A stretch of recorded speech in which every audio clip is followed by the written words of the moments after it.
Sister banned me from her wedding over her fiance's crush on me. Now he left her. I'm Michelle, 20F, and I would greatly appreciate your feedback. Emily, 25F, is my older sister, and she is expected to marry Jonathan, 25M. Between them, everything appeared to be ideal. We all believed they were meant to be together, and they had been together for years. However, things have just taken a very odd and surprising turn, and now their wedding is in doubt. Why? My sister won't let me go to their wedding, therefore Jonathan has declined to marry her. Furthermore, Emily thinks Jonathan has feelings for me. I understand how crazy that sounds, but allow me to clarify. For background, I don't have a close relationship with either my parents or my sister. I kind of drifted away from them once I started college, but it's not like anything major happened to trigger a fallout. Since I moved out for school, I haven't really spent much time at home. I would usually travel or go to my grandparents' house during spring holidays rather than returning home. Simply said, it seemed like a better alternative than having to cope with the unpleasantness of being at home. The problem is that I'm not at all like my sister or parents. If it makes sense, we've never really clicked. I'm not truly a part of their universe, which is their own. They never seem to understand me, and to be honest, they never made an effort. They would all bond over something I didn't care about while I was growing up, and it seemed like I was speaking a foreign language anytime I brought up something I was interested in. They would simply listen, nod, then return the conversation to their own interests. So I gave up trying after a time. But here's what hurts the most. They made no attempt to contact me as I began to distance myself from them. They seemed to be quite content with me removing myself from their lives, almost as if they were glad to see me go. To be honest, that hurt. Family members should be aware when one of their own is gradually fading away, but they didn't appear to give a damn. It simply validated my long-held belief that I didn't belong with them. I eventually only went to see them for important occasions like birthdays and holidays. Even so, though, I still felt more like a visitor to their lives. I would arrive, take care of the family business, and then depart. The dialogue was always courteous but superficial. There was no genuine connection, no warmth. Additionally, Emily and I never shared the strong sisterhood that many siblings do. She has always been the family's golden kid, the one who did everything right, went down the route my parents desired, and blended in flawlessly. I was the black sheep, the odd one out. They aren't awful individuals or anything, but the way they discreetly disparage me shows that they may be true bullies. You know how some small remarks can have a profound impact despite appearing innocuous at first glance? Yes, I would get that. I eventually came to the conclusion that it was simply preferable to avoid them as much as possible. Why place yourself in an uncomfortable and out-of-place situation? The problem is that when Jonathan joined us for Christmas dinner last year, I didn't feel totally invisible for the first time in a long time. My family has a way of making me feel as like I'm an outsider in my own house and that I don't belong. I wasn't treated that way by Jonathan though, and instead of treating me like the odd black sheep I often feel around my family, he was actually kind to me and spoke to me like a regular person. I didn't give it much thought at first. It was only basic politeness after all. However, Emily was very troubled by this for some reason. It's not as though Jonathan and I were engaging in a meaningful private discussion. We simply discussed a variety of topics, including travel, school, amusing incidents at work, and other everyday topics. However, Emily seemed strange about it right away. I tried to ignore the cold stares she kept giving me during supper. That is, until she addressed me directly later that night. I will always remember that. She said, "I know what you're doing," and drew me aside. "You're attempting to take my boyfriend, even though you've always been envious of me." To be honest, I was stunned. Steal her man? I mean, even so, where did that originate? She refused to let it go even after I told her she was being foolish and laughed it off. She insisted that I was being too nice with Jonathan and that he was acting strangely around me.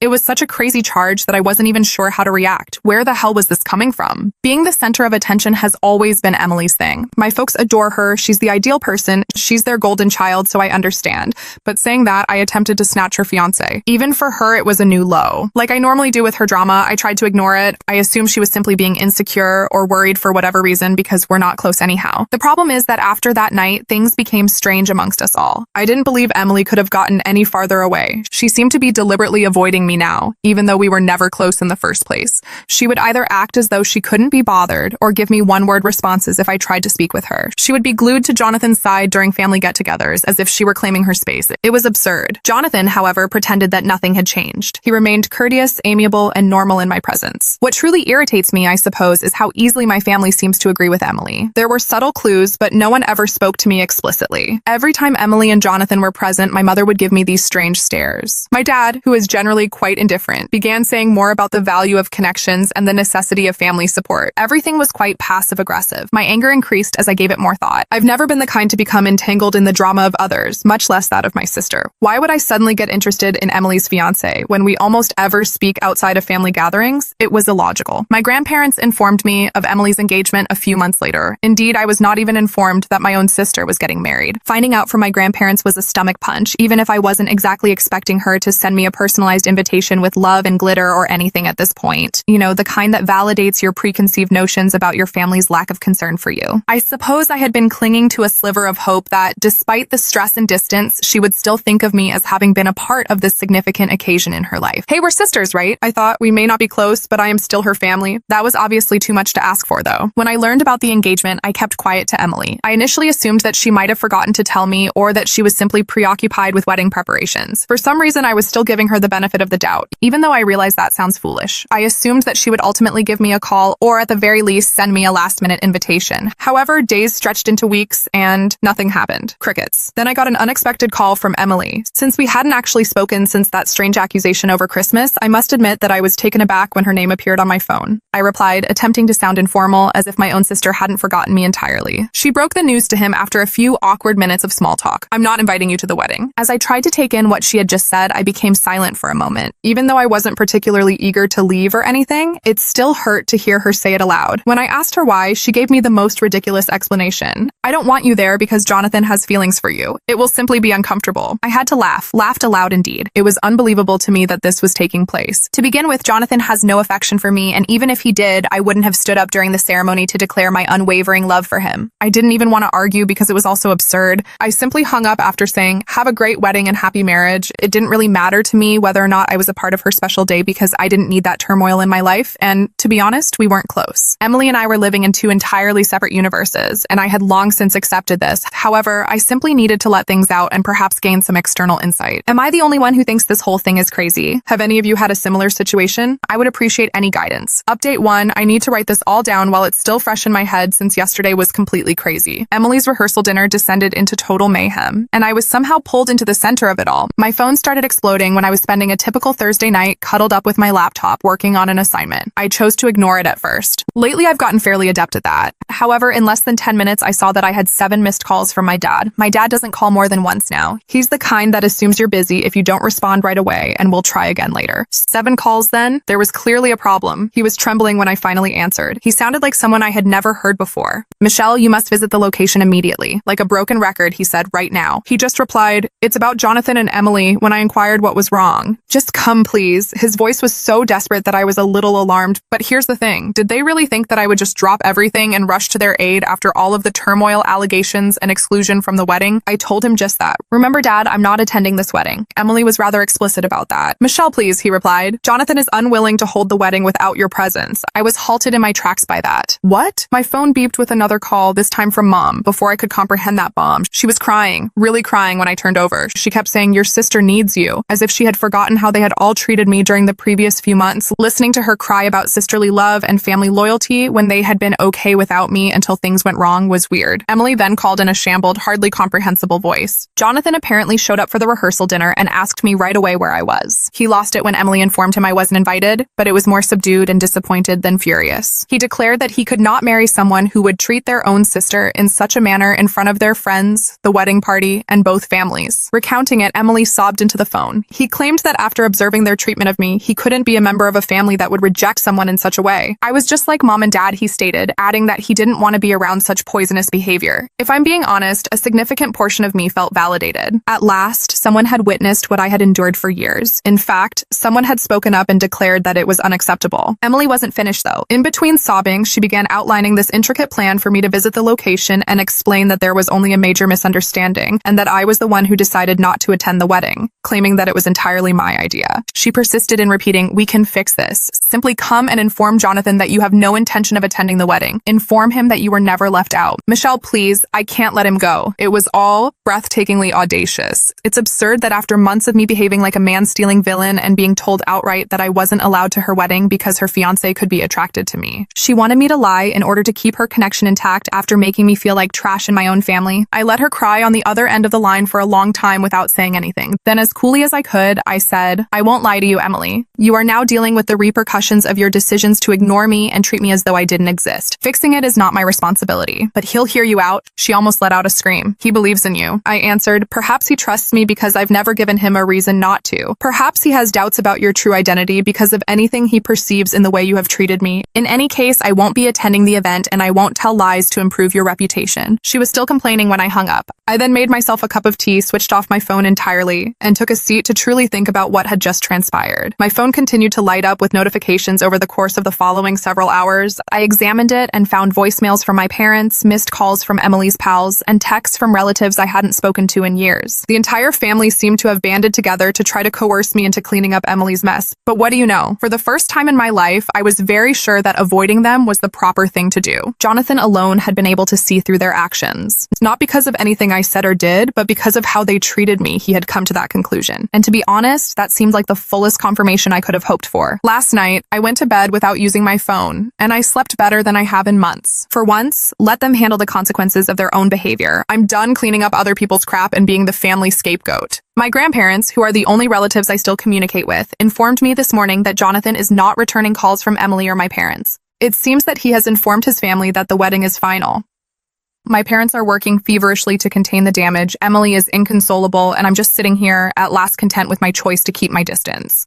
I realize this is lengthy, but I had to say it all. I appreciate all of the comments on my previous post that affirmed my choice to keep my distance from my family. You were okay. Sometimes it's best to take a backseat and let others deal with the fallout from their own behavior. Update 2. Many of you inquired about my early years and the reasons behind my prolonged estrangement from my family.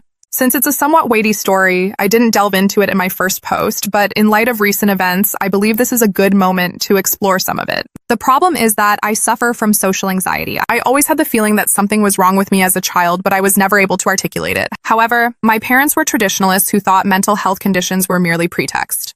They would frequently say things like, "You need to toughen up," or "You're just being dramatic." They would label me weak or lazy if I ever showed signs of anxiety or a panic attack, as if I was choosing to feel that way.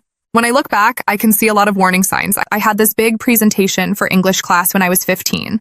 The thought of standing in front of 30 students was a recipe for a social anxiety disorder. I had trouble sleeping the night before, and I felt physically ill the morning of. I begged to stay at home and informed my parents. My father's reaction? "Your nervousness won't cause life to stop. Quit making a huge deal out of everything." I ultimately experienced a severe panic attack in front of the class. My voice began breaking. Some children even started chuckling, and my hands were shaking so much that I was unable to grip my notes. The room seemed to be whirling, but I was unable to go out. Rather than offering consolation, my mother simply remarked, "See, you made it through. All that drama was in vain." Everything was made worse by Emily, who was the ideal sister. She was the student body president, the debate team captain, and pretty much everything else that I couldn't be due to my anxiety. When she had large gatherings of her friends, people would remark that I was the weird sister who never came out of her room. I heard Emily say to her pals once, "Yeah, she's just antisocial. She believes that she is too good to be with anyone." My life changed when I was in college. My first semester was a total meltdown for me. Being away from home, adjusting to new social circumstances, and attempting to balance my anxiety while attending classes became too much to handle.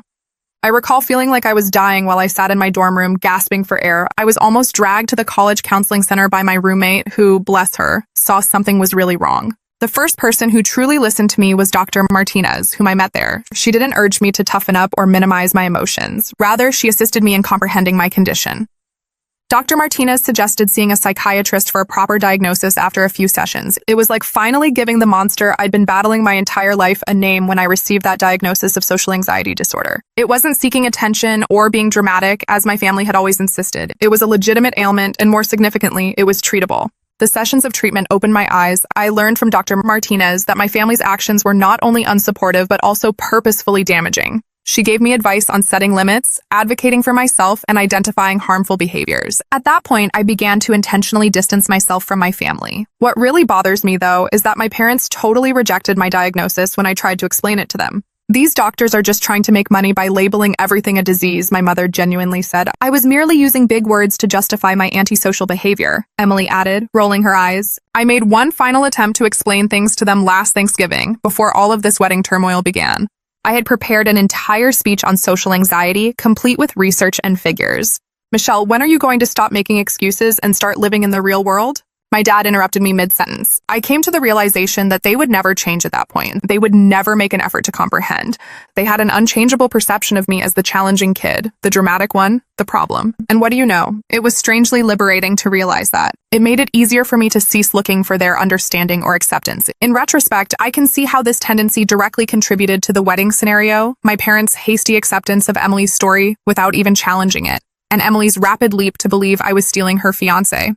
It's all a part of their long-held belief that I'm the one who causes difficulty and should be managed. Jonathan saw right through this. He observed how they handled me, how they minimized my emotions, and how they used me as the blame for everything. And he called it out for what it was: poisonous conduct, in contrast to everyone else in my family's social circle who simply accepted their own version of reality. I suppose I'm attempting to convey that this wedding drama wasn't an isolated incident, the result of years of family dynamics in which I was consistently portrayed as the bad guy, the problem child, and the one who needed to be fixed. Perhaps that's why Jonathan's choice feels so righteous to me. Someone else finally noticed what I've been going through for years. Yes, that is the backstory that many of you requested. It clarifies why I'm not in a rush to make repairs right now. I've spent far too many years attempting to change how my family views me to get their understanding and to gain their acceptance. I've finished that. Accepting that certain individuals, even members of your family, will never understand or accept you is sometimes the healthiest thing you can do. Update 3. A month has passed since everything went wrong, and I must now reveal the last portion of this tale. At least now I can say that what began as a wedding drama is really finished, even though it has grown into something I never could have predicted. Emily lost everything when her wedding was called off. My new phone number was somehow obtained by her, and she shared it with everyone she knew. I was suddenly inundated with hundreds of hateful comments from strangers, her acquaintances, and distant family members. Guilt-tripping and downright intimidation were among the threats. The vandalism followed. Classic Emily, who used to do this to girls she detested in high school, was the first to leave eggs in my car. She escalated when that failed to get the desired response. I can't even remember how many times I discovered my mailbox ruined, my car vandalized, or my apartment door covered in offensive notes. She cut all 4 of my car tires and left a threatening note in her distinctive handwriting, which was the last straw. My parents consciously chose to ignore Emily's actions during all of this. Girls will be girls, or you need to be understanding of your sister's pain, was their standard response to every event. They dismissed it as Emily just wanting to talk, even after I showed them security camera footage of her attempting to break into my flat. However, I was ready because of this incredible Reddit community, especially those who suggested that I install security cameras and record everything. I learned from the attorney you suggested that this constituted criminal harassment and vandalism rather than just family drama.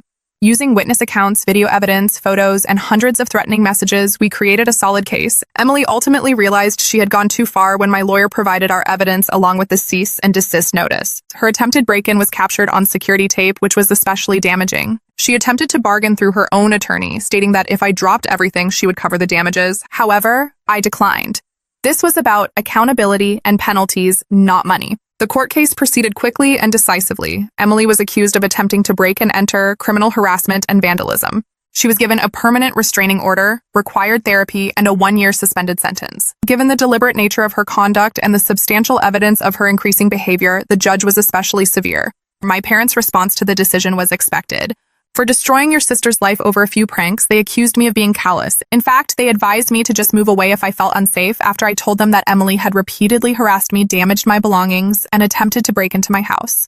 I never intended to speak with them again after that. An out-of-court settlement was reached in the civil litigation. In addition to the damages for emotional distress and lost wages, Emily had to pay for all the harm she had caused. Her campaign of harassment on social media has cost me a number of freelancing businesses. More significantly, the settlement included a non-contact clause that prohibits our parents from serving as middlemen or flying monkeys any longer. According to my lawyer, Emily and my parents' concerns about their reputations played a role in the speedy settlement. It turns out that their concern for the opinions of their country club pals is far greater than their concern for doing the right thing. Normal. Since then, I've relocated to a new apartment in a building that is secure and under constant observation. My social media accounts have been closed down. My contact information has been totally updated, and my clients have been incredibly understanding of the situation. Someone who heard about my situation and was impressed by my handling of it even extended an offer of employment to me. The most unexpected result of it all? For the first time in my life, I feel liberated. The expectations and criticisms of my family are not weighing on me. I am no longer the scapegoat. I'm just Michelle, creating my own life according to my own rules. I'm neither the dramatic nor the challenging child. My life was actually altered by the Reddit community, who helped me through everything. In court, your recommendations on documentation and security precautions were crucial. When I started to doubt myself, your encouraging remarks kept me going, and your accounts of similar situations made me understand I wasn't alone. Remember that sharing DNA does not give someone the right to mistreat you if you're dealing with toxic family members. Walking away and letting them deal with the fallout from their actions is sometimes the healthiest course of action. It's about establishing limits and demanding respect, not about getting even. With therapy, my social anxiety is improving, but it's still there. It turns out that a lot of it was related to the continuous criticism and gaslighting I experienced as a child.